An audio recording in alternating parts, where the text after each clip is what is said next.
Колешке, слушам и нешто пробав да запишем, ама не запишев многу работи.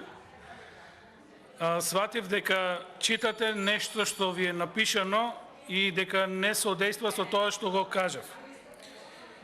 Барем на оние неколку сегменти каде што се поклопуваме со тоа што јас го зборев и тоа што ми реплициравте, морам неколку работи да ве коригирам. Проекцијата на јавниот долг за 2020, мислам дека сте ја прочитали. Како може да биде 54? Прочитајте си ја убаво. Значи, јас зборам за јавен долг. Значи, во тоа што ние го добивме како материјали, ние имаме други бројки. Значи, не може, во ние, дај Боже да е 54%, и тогаш ќе е добро. Меѓутоа, проекциите се нешто друго. Имате 65,9% на крајот. Колега, молам да се сослушаме. Се пофаливте со тоа што сте земале уврзница со помала каматна стапка. Одма да ви кажам дека тоа е добро. Меѓутоа, тоа не зависи од вас. Во услови на пандемија COVID-19 на пазарот на пари имаше нерезервирани средства.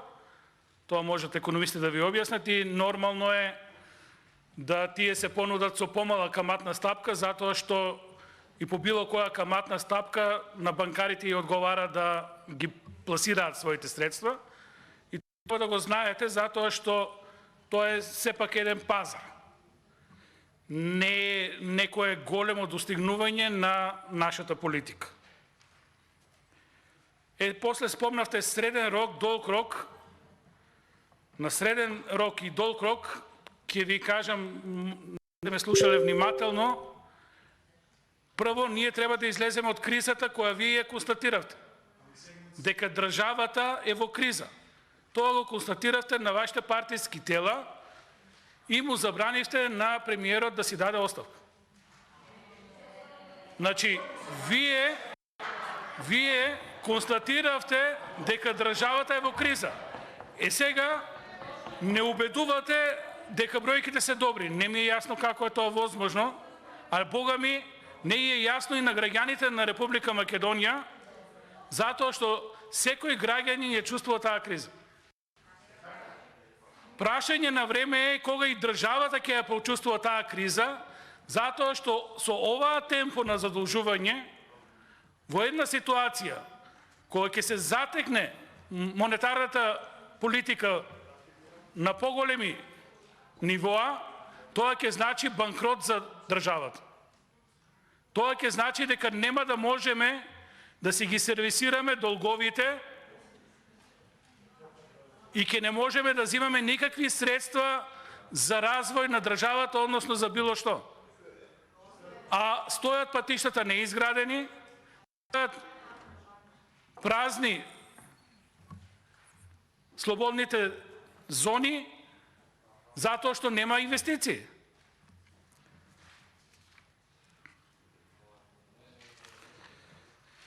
Сега, јас ви спомнав, реков, нема да ги оптеретувам многу граѓаните бројки, реков ќе спомнам две бројки. Втората бројка беше наука 0,1%. Исчитавте многу ставки од образование, а немавте доблес да прокоментирате за наука.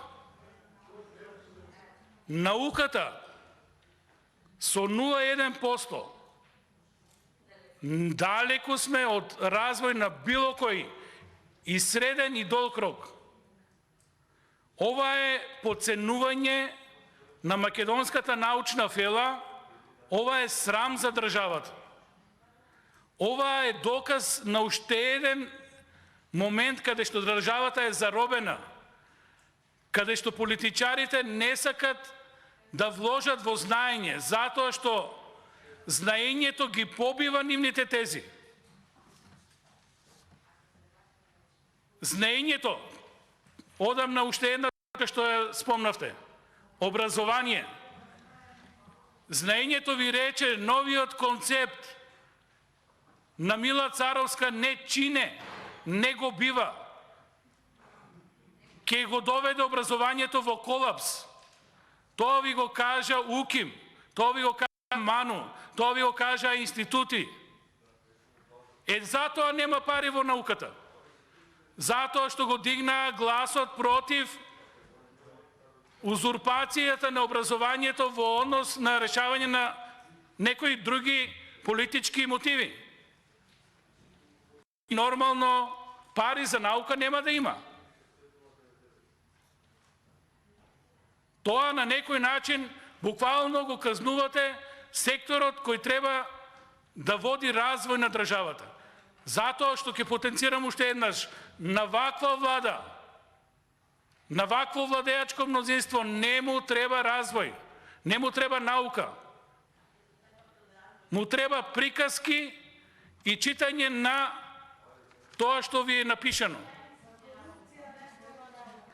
Земјоделие. Планирано толку.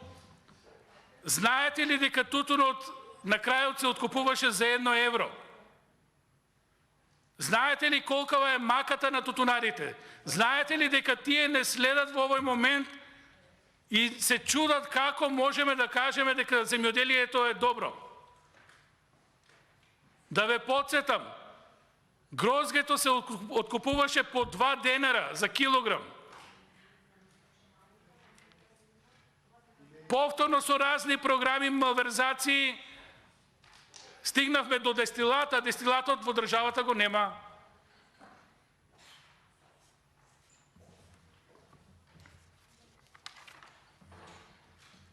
Спомнавте стопанство, за жал не го спомнав туризмот, и тука имавте 4.1, 4.2, 4.12, 4.6, 4.18, многу пари, не ги запомнав, да бидам искрен, а ви спомнав дека во стопанството, тоа што помогнавте со плати, тие треба да си ги вратат парите. Тоа што помогнавте со кредити, тие треба да си ги вратат кредитите. Тоа не е помош. Затоа е колаборирано стопанството. Затоа не можеме да излеземе од кризата, затоа што немаше реална помош на стопанството. А кај угостителството, прашајте ги за казните кои ги добија од вашата влада. Благодарам.